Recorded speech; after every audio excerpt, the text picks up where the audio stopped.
Hello everyone, welcome back to सब gardening channel. फेरि पनि आजको भिडियोमा यहाँलाई स्वागत छ। आजको भिडियोमा म तपाईहरुलाई फेरि पनि गोदावरीमा कटिङ सार्न लागिरहेको छु र त्यही भिडियो बनाएर हजुरहरुलाई पनि शेयर गर्न लागिरहेको छु।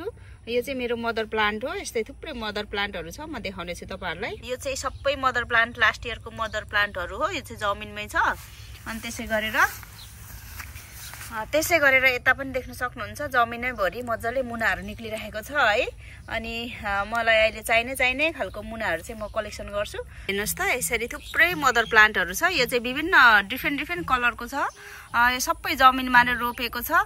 यस्तो थुप्रै मसँग मदर प्लान्टहरु छ। जमिनमा छ, त्यसै गरेर पोली ब्यागमा अनि गमलाहरुमा पनि छ। म सबै पहिला चाहिँ कलेक्सन गर्छु, त्यसपछि तपाईहरुलाई चाहिँ म कटिङ सारेर देखाउँछु। मसँगै रहनुहोला। यहाँबाट पनि म केही टिप्सहरु चाहिँ लिन्छु, सेलेक्टेड टिप्सहरु है। यसरी सानो 3-4 इन्चको भइहाल्छ गोदावरीको कटिङ सार्नको लागि। यसरी नै त्यसै गरेर म अर्को पट्टिबाट पनि कलेक्सन गर्छु। यसबाट पनि म केही कटिङ्सहरु लिन्छु।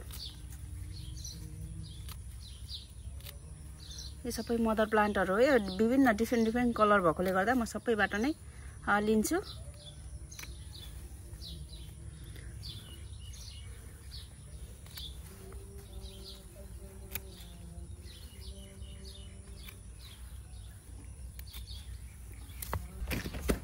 ओके साथीहरु, मैले चाहिँ यो सबै टिप्सहरु चाहिँ काटेर ल्याइसके। हेर्नुस् त, यत्रो टन्नै एक भारी नै ले है।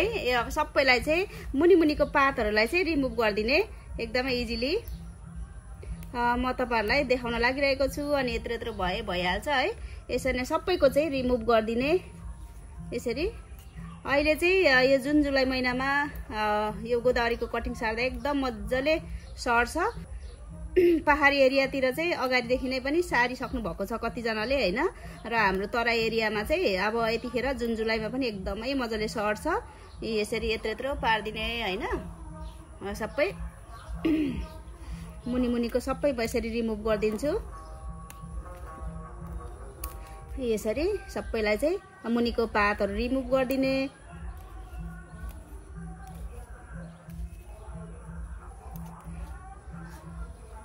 यसरी नै सबैलाई चाहिँ म रिमुभ गर्दिन्छु।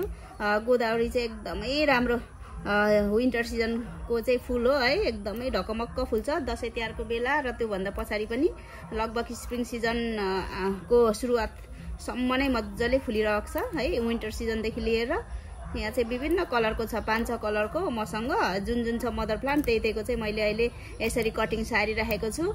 यसलाई चाहिँ हामीले विभिन्न मेथडबाट चाहिँ अन्य तरिकाबाट पनि हामीले कटिङ सार्न सक्छौं। अनि मैले यो भन्दा अगाडि पनि थुप्रै गोदावरी सम्बन्धी चाहिँ भिडियोहरु बनाएको छु यसरी। अनि यो गोदावरीको चाहिँ कुन कलर छ भन्ने कुरा चाहिँ अलिकति पातहरुबाट थाहा हुन्छ। जस्तो कि पातहरु नै हेरौं, यो पात यस्तो खालको छ भन्देखि है, यो वाला पात हेरौं, यो वाला पात यस्तो खालको छ भन्देखि यो वाला यस्तो छ, यो भनेपछि दुई खालको भइहाल्यो है। अनि त्यसै गरेर अर्को हेरौं, अर्को अब यो हेरौं भने यो फेरि अलिकति डिफरेन्ट छ, यो अर्कै हो। त्यही भएर चाहिँ यसरी हामीले पातबाट चाहिँ छुट्टै कलर छ भनेर चाहिँ चिन्न सक्छौं। यसरी नै सबैलाई चाहिँ म रिमुभ गरेर फाल्दि सक्छु पहिला।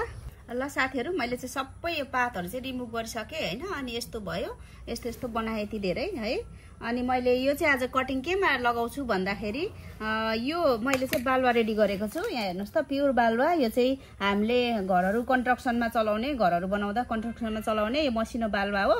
यसलाई चाहिँ मैले अलरेडी पानीले भिजाएर राखेको छु हैन। अनि यो रेडी गरेको छु। म प्राय गरेर चाहिँ बालुवामा नै गोदावरीको कटिङहरु सार्छु र अन्यको पनि, किनभने एकदमै सक्सेस हुन्छ नि त। अनि त्यसै गरेर यो जति पनि यो टिप्सहरुलाई चाहिँ म यो फंगिसाइड पनि काम गर्छ। यो चाहिँ बेसार हो, हामीले किचनमा चलाइने बेसार हुन्छ नि, तरकारीमा लगाइने यो बेसार हो हैन। अनि यो लगाउँदा पनि हुन्छ, यसले पनि एन्टी फंगसको काम गर्छ र रुट के रे नेचुरल रुट हार्मोनको पनि काम गर्छ। त्यसै गरेर यो हामीले चाहिँ हामीसँग यो के भन्छ एलोभेरा छ भने एलोभेराको जेलमा पनि हामीले डिप गर्दै चाहिँ यो गोदावरीको कटिङलाई चाहिँ सार्न सक्छौं साथीहरु।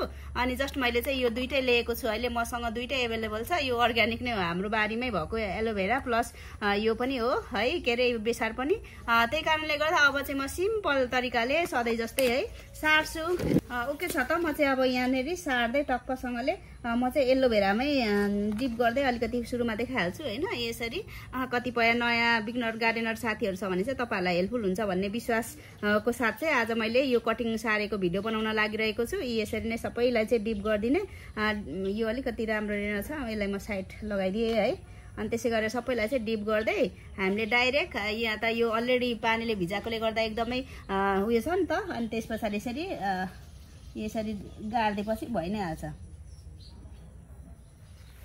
यसरी लैनै गाड्दिने हो एकदमै इजी टु ग्रो कटिङबाट सर्छ यो चाहिँ यसरी नै सबैलाई चाहिँ म सार्छु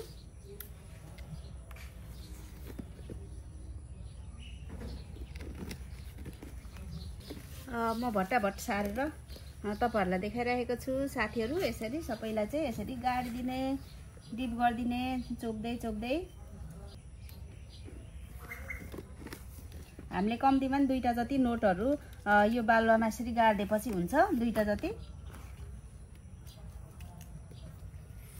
हामीले त्यसै गरेर यहाँ मैले देखाएको छु यो के अरे बेसारमा पनि यसो गरेर हैन यसरी चोबेर यसरी लगाउन सक्छौ बेसारमा पनि म गर्दिन्छु कतिपयलाई यसरी चोब्ने गाड्दिने एकदमै इजिली हुन्छ यस समयमा कतिपय पहाडी क्षेत्रहरुमा चाहिँ अलरेडी कतिजनाले कटिङ सारेर पनि जरा आइसकेकोहरु पनि छन् है मैले पनि यो भन्दा अगाडि पनि कटिङ सारिसकेको छु मैले चाहिँ 2-3 लट चाहिँ लगाउँछु कटिङहरु अनि यो चाहिँ लगभग मेरो लास्ट अब लटहरु हो अब जुन जुलाईमा मज्जाले सर्छ यतातिर जुन जुलाईमा पनि हामीले चाहिँ यसरी कटिङ सार्न सक्छौ अलरेडी पनि मैले कटिङ सारिसकेको छु तपाईहरुले पनि सार्नु भएको छैन भने चाहिँ अझै पनि समय छ अझै पनि सार्न सक्नुहुन्छ भनेर मैले यसो भिडियो पनि बनाएको है यसले चाहिँ अब लगभग 15-20 दिनमा चाहिँ जरा पनि हान्न थाल्छ अनि जब जरा चाहिँ एकदमै मजाले हानिसक्छ स्टेबल भइसक्छ त्यसपछि चाहिँ फेरि हामीले यसलाई चाहिँ अर्को पोलिब्याग अथवा केमा हैन डाइरेक्ट गमलामा अथवा युजेन्थ्रो प्लास्टिकको कपहरुमा अथवा कसरी चाहिँ हामीले सार्न चाहन्छौं त्यसरी नै हामीले चाहिँ जरा आइसकेपछि फेरि सार्न सक्छौं अब यो यसको गोदावरीको जरा आइसकेपछि चाहिँ हामीले यसको मलमाटो कस्तो हुनुपर्छ र कसरी सार्नुपर्छ भन्ने बारेमा पनि म चाँडै भिडियोहरु बनाउने छु मेरो भिडियोहरु हेर्दै रहनु होला ल है साथीहरु हेर्नुस् त यसरी मैले चाहिँ बाक्लो गरेर यो सानो बकेटमा यसरी धेरै भन्दा धेरै कटिङहरु सारे अब यो सबै सक्सेस हुन्छ भन्ने पनि छैन साथीहरु र हामीले कटिङहरु सार्दा चाहिँ यसरी नै धेरै नै सार्नु पर्ने हुन्छ र आफुलाई कति चाहिएको छ त्यही अनुसार नै किनभने अलिकति थोरै मात्रै सार्यो भने कति अनसक्सेसफुल हुन्छ हैन अनि हामीलाई बिरुवाको चाहिँ कमी हुन्छ र हामीलाई धेरै बिरुवाहरु चाहिएको छ भने चाहिँ यसरी नै धेरै भन्दा धेरै कटिङ लगाउन सकिन्छ यो जरा लाग्ने प्रोसेस सम्मको लागि मात्रै हो त्यही भएर चाहिँ यति बाक्लो रोप्दा पनि केही फरक पर्दैन है त साथीहरु अब यसको जरा लागिसकेपछि चाहिँ के कस्तो जरा लाग्यो अनि कति सक्सेस भयो कति अनसक्सेस भयो भन्ने कुराको अपडेट भिडियो पनि म तपाईहरुलाई देखाउने छु अनि अब यति गरिसकेपछि चाहिँ मैले पानी लाउँदिन कारण यहाँ अलरेडी मैले यो बालुवामा चाहिँ पानी लगाएर भिजाएको हो नि त अब यसलाई चाहिँ मैले शेड एरियामा राख्छु जहाँ चाहिँ डाइरेक्ट सनलाइट र डाइरेक्ट आकाशको पानीले चाहिँ भेट्न सक्दैन त्यस्तो ठाउँमा शेड एरियामा चाहिँ राख्छु छाना भएको ठाउँमा अनि जब यो यसले जराहरु हानिसक्छ तब चाहिँ म यसलाई फेरि सार्छु र के कसरी सार्छु भन्ने कुराको भिडियो पनि म पछि बनाउँदै नै रहनेछु मसँगै रहनु होला हुन्छ आजको छोटो भिडियो के कस्तो लाग्यो प्रतिक्रियाहरु दिनु होला र आउँदो समयमा पनि यसरी नै तपाईहरुको साथ र सपोर्ट दिनु होला thanks for watching bye bye everyone